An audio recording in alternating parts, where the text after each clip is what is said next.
महाराष्ट्राचा आवाज आपल्या हक्काचा। इस बड़े डिजिटल दुनिया में हर बिजनेस की एक कहानी है जो सुनाई जानी बाकी है। THRM में हम आपके डिजिटल सपनों को हकीकत में बदलते हैं।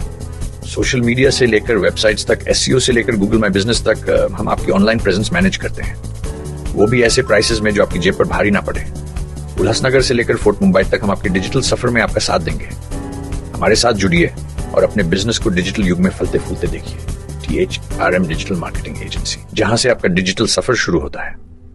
नवा आवाज महाराष्ट्र न्यूज चॅनल मध्ये आपले स्वागत आहे। तर पाहूया आजच्या महत्त्वाच्या काही घडामोडी। अंबरनाथ शहरात सुरू असलेल्या अंमली पदार्थ विक्रेत्यांवर गुरुवारी रात्री पोलिसांनी धडक कारवाई केली। पश्चिम भागातील भगतसिंग नगर परिसरात पोलिसांनी धाड टाकून काही प्रमाणात अंमली पदार्थ जप्त केले। यामध्ये 137 ग्रॅम गांजा, कोडेन, फॉस्फेट नावाच्या 2 सीलबंद औषधांच्या बाटल्या पोलिसांनी जप्त केल्या।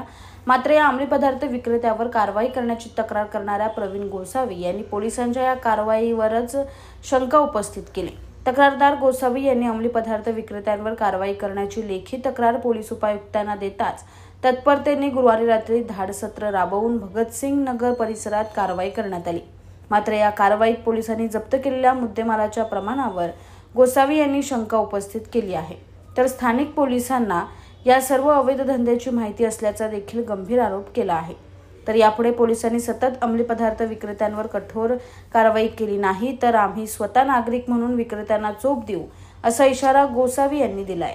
अंबरनाथ शहरामध्ये अनेक दिवसांपासून अंमली पदार्थ विक्रीचे सर्रासपणे धंदे चालू होते। या संदर्भात वारंवार माहिती देऊन सुद्धा कारवाई होत नव्हती। त्या अनुषंगाने माननीय मुख्यमंत्री आणि माननीय पोलीस आयुक्त यांना मी पत्र दिलं होतं आणि त्याच पत्राची प्रत माननीय उपायुक्त परिमंडळ झोन 4 यांना काल दिली होती आणि त्यांच्यासोबत चर्चा केली असता लागलीच एका तासाभरामध्ये धाडसत्र आयोजित करून अंबरनाथ पोलीस ठाणे हद्दीतील भगतसिंग नगर येथे काल धाडसत्र टाकण्यात आलं आणि त्यामध्ये अंमली पदार्थ मिळून आले आणि त्या अनुषंगाने अंबरनाथ पोलीस स्थानकामध्ये गुन्हा दाखल करण्यात आला। जी धाडसत्र माननीय उपायुक्त साहेबांना मी सांगितलं होतं त्या अनुषंगाने जर त्यांची स्वतंत्र यंत्रणा जर ह्या सर्व धाडसत्रामध्ये जर वापरण्यात आली असती तर कदाचित या प्रकरणाला आणखी व्यापक स्वरूप आलं असतं।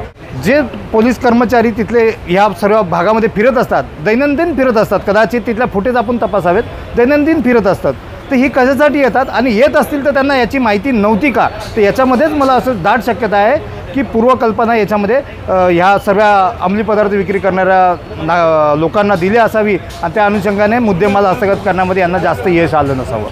बातम्या पाहण्यासाठी चॅनलला सबस्क्राइब करा, बेल आयकॉनवर क्लिक करा आणि रहा सतत अपडेट। तुमच्या परिसरातील काही घडामोडी किंवा समस्या असतील तर आमच्या वृत्तवाहिनीला संपर्क करा आणि तसेच सतत अपडेट राहण्यासाठी आमच्या वृत्तवाहिनीला सबस्क्राइब करा आणि बेल आयकॉन दाबायला विसरू नका।